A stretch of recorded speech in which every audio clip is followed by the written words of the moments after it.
ನಮಸ್ತೆ ಫ್ರೆಂಡ್ಸ್, ನಂದಿ ವ್ಲಾಗ್ಸ್ಗೆ ಸ್ವಾಗತ ಸುಸ್ವಾಗತ. ಸೋಮವಾರದ ದಿನಚರಿ ಅಂದರೆ ವ್ಲಾಗು ಯಾವ ರೀತಿ ಇತ್ತು ಅಂತ ನೋಡೋಣ ಈ ವಿಡಿಯೋದಲ್ಲಿ. ಹಾಗೆ ನಿಮಗೆ ನಮ್ಮ ಹೋಟೆಲಲ್ಲಿ ಮಾಡಿರೋ ರೆಸಿಪಿ ಹಾಗೆ ನಮ್ಮ ಹೋಟೆಲ್ಲು ಎಲ್ಲ ನಿಮಗೆ ತಿಳಿಸ್ತಾ ಇದ್ದೀನಿ. ಯಾವ ರೀತಿ ಮಾಡ್ಕೊಂಡಿದ್ನಿ ರೆಸಿಪಿನ, ಹೋಟೆಲ್ ರೆಸಿಪಿನ, ತಿಂಡಿಗೆ ಏನು ಮಾಡ್ಕೊಂಡ್ವಿ, ಇದನ್ನೆಲ್ಲ ಡೀಟೇಲಾಗಿ ತಿಳಿಸ್ತಾ, ಹಾಗೆ ನಿಮಗೆ ಇದರಲ್ಲಿ ಒಂದು ಸ್ಪೆಷಲ್ಲಾದ ವಿಚಾರ ಸಹ ಇದೆ. ಅದು ಏನು ಅಂತ ಸಹ ಹೇಳ್ತೀನಿ. ಖಂಡಿತ ಈ ವಿಡಿಯೋನ ಕೊನೆಯವರೆಗೂ ನೋಡಿ. ಹಾಗೆ ನಮ್ಮ ನಂದಿ ವ್ಲಾಗ್ಸ್ಗೆ ಸಬ್ಸ್ಕ್ರೈಬ್ ಆಗಿ, ವಿಡಿಯೋಗೊಂದು ಲೈಕ್ ಕೊಡಿ, ವಿಡಿಯೋನ ಎಲ್ರಿಗೂ ಶೇರ್ ಮಾಡಿ ಆದಷ್ಟು. ನೋಡಿ, ಸೋಮವಾರ ದಿವಸ ಅಂದರೆ ಲೇಟಾಗಿ ಅಪ್ಲೋಡ್ ಮಾಡ್ತಾಯಿದ್ದೀನಿ ಈ ವಿಡಿಯೋ. ಹಾಗಾಗಿ ಈ ರೀತಿ ಬಾಗಿಲಿಗೆಲ್ಲ ನೀರು ಹಾಕ್ಕೊಂಡಿದೆ. ನಾನು ಸ್ವಲ್ಪ ಲೇಟಾಗೇ ಎದ್ದೆ ಅವತ್ತಂತೂ. ಈ ಚಳಿ ತುಂಬ ಇದೆ ನಮ್ಮ ಕಡೆ. ಒಂದು 6:30 ಸಮಯ ಆಗಿರುತ್ತೆ. ಈ ರೀತಿ ರಂಗೋಲಿ ಹಾಕ್ಕೊಂಡೆ. ನೋಡಿ, ಇದು ತುಳಸಿ ಗಿಡ ನಿಮಗೆ ಯಾಕೆ ತೋರಿಸ್ತಾ ಇದ್ದೀನಿ ಅಂದರೆ, ಇದು ನಾನು ನಾಟಿ ಮಾಡಿರೋದಲ್ಲ, ಅಂದರೆ ನಾನೇ ನೆಟ್ಟಿರೋ ಗಿಡ ಅಲ್ಲ ಇದು. ಅದಾಗದೆ ಈ ಪಾಟ್ ಇದೆಯಲ್ಲ, ಅಂದರೆ ಈ ಬಕೆಟು ಇದ್ರ ಪಕ್ಕದಲ್ಲಿತ್ತು ತುಳಸಿ ಗಿಡ. ಹಾಗಾಗಿ ಈ ಮನೆ ಕನ್ಸ್ಟ್ರಕ್ಷನ್ ನಡೀತಾ ಇರುವಾಗ ಅದು ಹಾಳಾಗಿತ್ತು. ಅದಾಗದೆ ನೋಡಿ, ಈ ತುಳಸಿ ಗಿಡ ಎಷ್ಟು ಚೆನ್ನಾಗಿ ಬಂದಿದೆ ಅಲ್ವಾ, ಗ್ರೇಟ್ ಅಲ್ವಾ. ಹಾಗೆ ಇದೆಲ್ಲ ನೀರೆಲ್ಲ ಹಾಕ್ಬಿಟ್ಟು ಬಂದು ಎಲ್ಲ ಮತ್ತು ಕಷಾಯ ಮಾಡ್ಕೊಳೋಣ ಅಂತ ಸಿದ್ಧ ಮಾಡಿಕೊಂಡು ಕಷಾಯ ಎಲ್ಲ ರೆಡಿ ಮಾಡಿಕೊಂಡೆ. ನಿಮಗೆ ಲಾಸ್ಟ್ ವಿಡಿಯೋದಲ್ಲೇ ತಿಳಿಸಿದ್ದೀನಿ ಯಾವ ರೀತಿ ಕಷಾಯ ಮಾಡ್ಬೋದು, ಯಾವುದಕ್ಕೆಲ್ಲ ಬೆನಿಫಿಟ್ಟು ಅಂತ. ಹಾಗೆ ಪಪ್ಪಾಯ ಇತ್ತು ಜೊತೆಗೆ, ಕಷಾಯ ಜೊತೆಗೆ ಹಾಲೊಟ್ಟೆಯಲ್ಲಿ ಪಪ್ಪಾಯ ತಿಂದರೆ ತುಂಬಾ ಒಳ್ಳೆಯದು. ಹಾಗಾಗಿ ಈ ಪಪ್ಪಾಯ ಎಲ್ಲ ಕಟ್ ಮಾಡಿಕೊಂಡು ನಾನು ನಮ್ಮ ಮನೆಯವರು ಕಷಾಯ ನೋಡಿ ಈ ರೀತಿ ಇರುತ್ತೆ. ಕಷಾಯ ಎಲ್ಲ ಮಾಡಿಕೊಂಡು, ಅಕಸ್ಮಾತಾಗಿ ಆ ವಿಡಿಯೋ ನೋಡಿಲ್ಲ ಅಂದರೆ ನೋಡಿ, ಖಂಡಿತವಾಗ್ಲೂ ನಮ್ಮ ಚಾನಲಲ್ಲಿದೆ ಈ ಕಷಾಯ ಯಾವ ರೀತಿ ಮಾಡೋದು ಅಂತ. ಹಾಗೆ ನೋಡಿ, ನಮ್ಮ ಮನೆಯವ್ರಿಗೆ ಇಟ್ಟಿರೋವಂಥ ಕಷಾಯ ಇದಾಗಿರುತ್ತೆ. ಇಬ್ಬರು ಸೇರಿ ಖಾಲಿ ಹೊಟ್ಟೆಯಲ್ಲಿ ತಗೊಂಡ್ವಿ ಈ ಕಷಾಯ ಜೊತೆಗೆ ಪಪ್ಪಾಯ. ಹಾಗೆ ನೋಡಿ, ಅಲ್ಲಿ ನಮ್ಮ ಮನೆ ಓನರವರು ಬಂದಿದ್ದರು. ಕನ್ಸ್ಟ್ರಕ್ಷನ್ ನಡೀತಾ ಇದೆಯಲ್ಲ, ಅವರು ಸಹ ಬೇಗ ಬಂದುಬಿಡ್ತಾರೆ ಊರಿನಿಂದ. ಈ ರೀತಿ ಪಪ್ಪಾಯ ಸ್ವಲ್ಪ ಸಾಲ್ಟ್ ಹಾಕ್ಕೊಂಡಿದ್ದೆ ಲೈಟಾಗೆ. ಈ ರೀತಿ ಪಪ್ಪಾಯ ತಿನ್ನೋದ್ರಿಂದ ತುಂಬಾ ಒಳ್ಳೆಯದು. ಖಾಲಿ ಹೊಟ್ಟೆಯಲ್ಲಿ ಫೇಸು ಗ್ಲೋಯಿಂಗ್ ಬರುತ್ತೆ. ಹಾಗೆ ಹೊಟ್ಟೆಯಲ್ಲಿರೋ ಹುಳ ಎಲ್ಲ ಸತ್ತೋಗುತ್ತೆ. ಹೊಟ್ಟೆಯಲ್ಲಿ ಜ್ವರ ಇದ್ದರೂ ಕೂಡ ಬೇಗ ಶಮನ ಆಗುತ್ತೆ ಅಂತ ಹೇಳ್ಬೋದು. ಹಾಗಾಗಿ ನಾನು ನಮ್ಮ ಮನೆಯವರು ಈ ಕಷಾಯದ ಜೊತೆಗೆ ಆ ಪಪ್ಪಾಯ ಸಹ ತಿಂದ್ವಿ.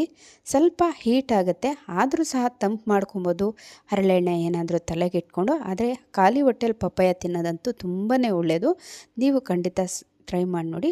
ಹಾಗೆ ಹೊಸದೊಂದು ರೆಸಿಪಿ ಮಾಡೋಣ. ಕುಕ್ಕಿಂಗ್ ಚಾನಲ್ ಇದೆಯಲ್ಲ ನಮ್ಮದು, VR ಕುಕ್ಕಿಂಗ್ ಚಾನಲ್ ಅಂತ, ಅದಕ್ಕೆ ಅಂತ ಹುಣಸೆಹಣ್ಣು ಈ ಥರ ನೆನೆಸಿಟ್ಕೊತಾ ಇದ್ದೀನಿ. 1 ಗ್ಲಾಸ್ ನೀರು ಹಾಕಿ, ಹಾಗೆ ಬಾಣಲಿಗೆ ಕಡಲೆಬೇಳೆ, ಉದ್ದಿನಬೇಳೆ, ಕರಿಬೇವಿನ ಸೊಪ್ಪು, ಜೀರಿಗೆ, ಮೆಣಸು, ಒಣಮೆಣಸಿನ್ಕಾಯಿ, ಧನಿಯಾಕಾಳು ಇದೆಲ್ಲ ಹಾಕ್ಕೊಂಡು, ಎಣ್ಣೆ ಹಾಕ್ಕೊಂಡು ಸ್ವಲ್ಪ ಫ್ರೈ ಮಾಡಿಕೊಂಡು, ಒಣ ಕೊಬ್ಬರಿ ಹಾಗೆ ಬಿಳಿ ಎಳ್ಳು ಸೇರಿಸ್ಕೊಂಡು ಸ್ವಲ್ಪ ಫ್ರೈ ಮಾಡಿಕೊಂಡು, ತಣ್ಣಗಾದ್ಮೇಲೆ ಪುಡಿ ಮಾಡ್ಕೊಳ್ಬೇಕಾಗತ್ತೆ.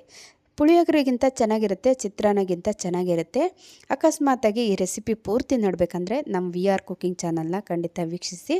ಹಾಗೆ ಎಣ್ಣೆ ಹಾಕ್ಕೊಂಡು ಒಗ್ಗರಣೆ ಮಾಡಿಕೊಂಡು, ಒಣಮೆಣಸಿನ್ಕಾಯಿ ಹಾಕ್ಕೊಂಡು, ಕಿವುಚಿಟ್ಕೊಂಡಿರೋಂಥ ಹುಣಸೆಹಣ್ಣು ರಸ ಹಾಕ್ಕೊಂಡು, ಹಾಗೆ ಉಪ್ಪು, ಅರಿಶಿನ, ಇಂಗು ಹಾಕ್ಕೊಂಡ್ರೆ ಕುದಿಸ್ಕೊಂಡ್ರೆ ಗೊಜ್ಜು ರೆಡಿ ಆಗುತ್ತೆ. ಉದ್ರುದ್ರ ಮಾಡಿರೋ ಅನ್ನಕ್ಕೆ ಆ ಪುಡಿ ಸೇರಿಸ್ಕೊಂಡು, ಗೊಜ್ಜು ಸೇರಿಸ್ಕೊಂಡು ಮಿಕ್ಸ್ ಮಾಡಿಕೊಂಡ್ರೆ ಈ ರೆಸಿಪಿ ಸಿದ್ಧ ಆಗುತ್ತೆ. ಖಂಡಿತ ನೀವು ಈ ಬಾರಿ ಗಣೇಶನ ಹಬ್ಬಕ್ಕೆ ಟ್ರೈ ಮಾಡಿ. ಈ ಈರುಳ್ಳಿ ಬೆಳ್ಳುಳ್ಳಿ ಏನೂ ಇಲ್ಲ, ಹಾಗಾಗಿ ತುಂಬ ಚೆನ್ನಾಗಿರುತ್ತೆ. ಹಾಗೆ ನೋಡಿ, ಈ ರೀತಿ ಸೊಪ್ಪೆಲ್ಲ ತಂದಿದ್ವಿ ನಮ್ಮ ಹೋಟೆಲ್ಗೆ ಸೊಪ್ಪು ಸಾಂಬಾರು ಮಾಡೋಣ ಅಂತ. ಪಾಲಕ್ಕಿ ಸೊಪ್ಪು, ದಂಟಿನ ಸೊಪ್ಪು, ಅರವೆ ಸೊಪ್ಪು, ಚಕ್ಕೋದಿ ಸೊಪ್ಪು, ಹೀಗೆ ಇದು ಗುಂಡು ಸೊಪ್ಪು ಇದು ಸಹ ತಂದಿದ್ದೀವಿ. ಟೊಮೊಟೊ ಮತ್ತು ಹೀರೆಕಾಯಿ, ಬದನೆಕಾಯಿ ಚಟ್ನಿಗೆ ಅಂತ ಬದನೆಕಾಯಿ, ಹೀರೆಕಾಯಿ ಬಜ್ಜಿ ಮಾಡ್ತೀವಿ, ಬದನೆಕಾಯಲ್ಲೂ ಬಜ್ಜಿ ಮಾಡ್ತೀವಿ. ಹಾಗಾಗಿ 2 ಥರ ತಂದಿದ್ದೀವಿ. ಈ ರೀತಿಯಾಗಿ ಎಲ್ಲ ರೆಡಿ ಮಾಡಿಕೊಂಡು ನಮ್ಮ ಮನೆಯವರು ಕ್ಲೀನ್ ಮಾಡೋಕ್ಕೆ ಅಂತ ನೋಡಿ ಎಲ್ಲ ಹರಡಿಟ್ಕೊಂಡಿದ್ದಾರೆ. ಹಾಗೆ ಬದನೆಕಾಯಿ ಚಟ್ನಿಗೆ ರೆಡಿ ಮಾಡಿ ಇಟ್ಟಿದ್ದೀವಿ. ಹಾಗೆ ರಸಕ್ಕೆ ಅಲ್ಲಿರೋ ಪಾತ್ರೆ ರೆಡಿ ಮಾಡಿಟ್ಟಿರೋದು. ಹಾಗೆ ನಾನಿಲ್ಲಿ ಸಾಂಬಾರಿಗೆ 3 ಥರ ಬೇಳೆ ಹಾಕ್ಕೊತೀನಿ. ಸೊಪ್ಪಿನ ಸಾಂಬಾರಾದರೂ ಸಹ ಕಡಲೆಬೇಳೆ, ಹೆಸರುಬೇಳೆ, ತೊಗರಿಬೇಳೆ. ಈ ವಿಡಿಯೋನ ಸಹ ಪೂರ್ತಿ ನೋಡಬೇಕು ಅಂದರೆ VR ಕುಕ್ಕಿಂಗ್ ಚಾನಲಲ್ಲಿದೆ ನೋಡಿ. ಹಾಗೆ ಕುಕ್ಕರ್ಗೆ ಈರುಳ್ಳಿ, ಟೊಮೊಟೊ, ಬೆಳ್ಳುಳ್ಳಿ, ಬೇಳೆ, ಹಸಿಮೆಣಸಿನ್ಕಾಯಿ ಎಲ್ಲ ಹಾಕ್ಕೊಂಡು ಕೂಗಿಸ್ಕೊಂಡು, ಈ ರೀತಿಯಾಗಿ ಸೊಪ್ಪು ಬೇಯಿಸ್ಕೊಂಡು ಈ ರೀತಿಯಾಗಿ ನುಣ್ಣಗೆ ರುಬ್ಕೊಂಡ್ಬಿಡ್ತೀವಿ. ಈ ರೀತಿಯಾಗಿರುತ್ತೆ.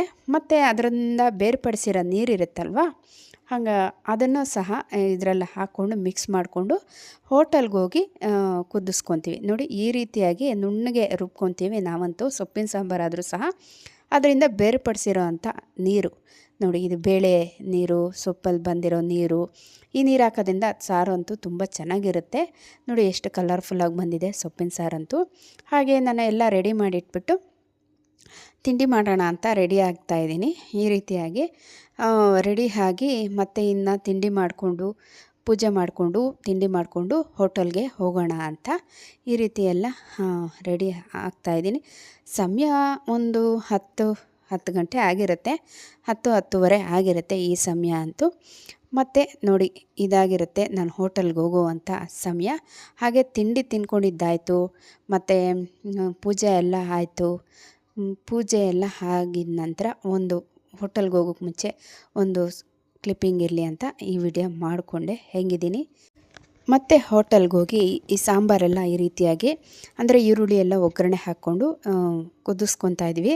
ಚೆನ್ನಾಗಿ ಕುದಿಸ್ಕೊತೀವಿ ನಾವಂತೂ ಸಾಂಬಾರನ್ನಂತೂ. ಯಾವುದೇ ಸಾಂಬಾರಾಗಲಿ ಚೆನ್ನಾಗಿ ಕುದಿಸಿದ್ರೆ ಅದರಲ್ಲಿ ಹಾಕಿರೋ ಪದಾರ್ಥಗಳೆಲ್ಲ ಚೆನ್ನಾಗಿ ಕುದ್ದು ಸಾರು ಗಟ್ಟಿ ಬರೋದ್ರ ಜೊತೆಗೆ ರುಚಿ ಕೂಡ ಅದ್ಭುತವಾಗಿರುತ್ತೆ. ನಿಮ್ಗೆ ಇದೊಂದು ಟಿಪ್ಸು ಅಂತ ತಿಳ್ಕೊಳ್ಳಿ. ಖಂಡಿತವಾಗ್ಲೂ ಸೊಪ್ಪಿನ ಸಾಂಬಾರೇ ಅಂತಲ್ಲ, ಯಾವ ಸಾಂಬಾರು ಹಾಕಿದ್ರೂ ಸಹ ಚೆನ್ನಾಗಿ ಕುದಿಸೋದ್ರಿಂದ ತುಂಬ ಚೆನ್ನಾಗಿರುತ್ತೆ. ನೀವು ನೋಡಿರ್ಬೋದು, ಬೇಕಾದರೆ ಒಂದ್ಸರಿ ಚೆಕ್ ಮಾಡಿ ನೋಡಿ, ಚೆನ್ನಾಗಿ ಕುದಿಸಿ ನೋಡಿ ಗೊತ್ತಾಗುತ್ತೆ. ಹಾಗೆ ರಸಕ್ಕೂ ಸಹ ಎಲ್ಲ ರೆಡಿ ಮಾಡಿಕೊಂಡು ಈ ರೀತಿ ಕುದಿಸ್ಕೊತಾ ಇದ್ದೀನಿ. ಅಂದರೆ ಒಗ್ಗರಣೆಗೆ ಬೆಳ್ಳುಳ್ಳಿ, ಹಸಿಮೆಣ್ಸಿನ್ಕಾಯಿ ಹಾಕ್ತೀವಿ, ಇಲ್ಲಾಂದರೆ ಒಣಮೆಣ್ಸಿನ್ಕಾಯಿ ಹಾಕ್ತೀವಿ. ಈ ರೀತಿಯಾಗಿ ಎಲ್ಲ ಒಗ್ಗರಣೆಗೆಲ್ಲ ಹಾಕ್ಕೊಂಡು ರುಬ್ಬಿಟ್ಕೊಂಡಿರ್ತೀವಲ್ಲ, ಟೊಮೊಟೊ, ಹುಣಸೆಹಣ್ಣು ಇದೆಲ್ಲ ಸೇರಿಸಿ ಒಗ್ಗರಣೆ ಮಾಡಿಕೊಂಡು ಕುದಿಸ್ಕೊತೀವಿ. ಹಾಗೆ ನಮ್ಮ ಹೋಟೆಲಲ್ಲಿ ಊಟ ಮಾಡ್ತಾಯಿದ್ದಾರೆ ನೋಡಿ, ಸೊಪ್ಪಿನ ಸಾರು ಊಟ ಇದಾಗಿರುತ್ತೆ ನಮ್ಮ ಹೋಟೆಲು. ನಮ್ಮವರು ಇಲ್ಲಿದ್ದಾರೆ ನೋಡಿ ಈ ಸೈಡು. ಹಾಗೆ ನೋಡಿ ಇದು ಮತ್ತೆ ಮಾರನೇ ದಿವಸ ತೆಗೆದಿರೋ ವೀಡಿಯೋನೇ ಅಂತ ಹೇಳ್ಬೋದು. ನಮ್ಮ ಹೋಟೆಲ್ದು ಕ್ಲಿಪ್ಪಿಂಗ್ ಇರಲಿ ಅಂತ ಇದು ಮಾರನೇ ದಿವಸ ತೆಕ್ಕೊಂಡೆ. ಇದು ನಮ್ಮ ಹೋಟೆಲ್ ಆಗಿರುತ್ತೆ ನೋಡಿ. ಹಾಗೆ ನೋಡಿ ರಾತ್ರಿಗೆ ಇನ್ನು ಊಟಕ್ಕೆ ಏನು ಬೇಕು ಅಂದ್ಬಿಟ್ಟು ಚಪಾತಿ ಮಾಡಿ ಮುಲ್ಲಂಗಿ ಚಟ್ನಿ ಮಾಡಿದ್ದೆ. ಜಜ್ಜಿ ಮುಲ್ಲಂಗಿ ಅಂತಲೂ ಸಹ ನಾವು ಹೇಳ್ತೀವಿ. ಈ ರೀತಿಯಾಗಿ ಚಪಾತಿ ಜಜ್ಜಿ ಮುಲ್ಲಂಗಿ ಮಾಡ್ಕೊಂಡಿದ್ವಿ. ಈ ರೆಸಿಪಿ ಸಹ ನಮ್ಮ VR ಕುಕ್ಕಿಂಗ್ ಚಾನಲಲ್ಲಿದೆ. ಯಾರಾದರೂ ನೋಡಿಲ್ಲ ಅಂದರೆ ನೋಡಿ. ಖಂಡಿತವಾಗ್ಲೂ ನಮ್ಮ ನಂದಿ ವ್ಲಾಗ್ಸ್ನ ಹಾಗೆ VR ಕುಕ್ಕಿಂಗ್ ಚಾನಲ್ನ ಎಲ್ಲರೂ ಖಂಡಿತವಾಗ್ಲೂ ವೀಕ್ಷಿಸ್ತಾ ಇರಿ. ಒಳ್ಳೆ ವೀಡಿಯೋಗಳ ಹಾಕ್ತಾಯಿದ್ದೀನಿ. ಖಂಡಿತವಾಗ್ಲೂ ನೋಡಿ, ಕಮೆಂಟ್ ಮಾಡಿ, ಲೈಕ್ ಮಾಡಿ, ಹಾಗೆ ಶೇರ್ ಮಾಡಿ ಅಂತ ಹೇಳೋಕ್ಕೆ ಇಷ್ಟಪಡ್ತೀನಿ. ಮತ್ತು ನೋಡ್ತಾ ಇರ್ಬೋದಲ್ಲ ಎಷ್ಟು ಚೆನ್ನಾಗಿ ಬಂದಿದೆ. ಚಪಾತಿ ಮುಲ್ಲಂಗಿ ಚಟ್ನಿ ಕಾಂಬಿನೇಷನ್ ಅಂತೂ ಸೂಪರು. ಇದಾಗಿತ್ತು ಸೋಮವಾರದ ಮಿನಿ ವ್ಲಾಗು. ಇನ್ನೊಂದು ಹೊಸ ವಿಡಿಯೋ ಜೊತೆ ನಿಮ್ಮೊಂದಿಗಿರ್ತೀನಿ. ಅಲ್ಲಿವರೆಗೂ ವೀಕ್ಷಿಸಿದವರೆಲ್ಲರಿಗೂ ಧನ್ಯವಾದಗಳು.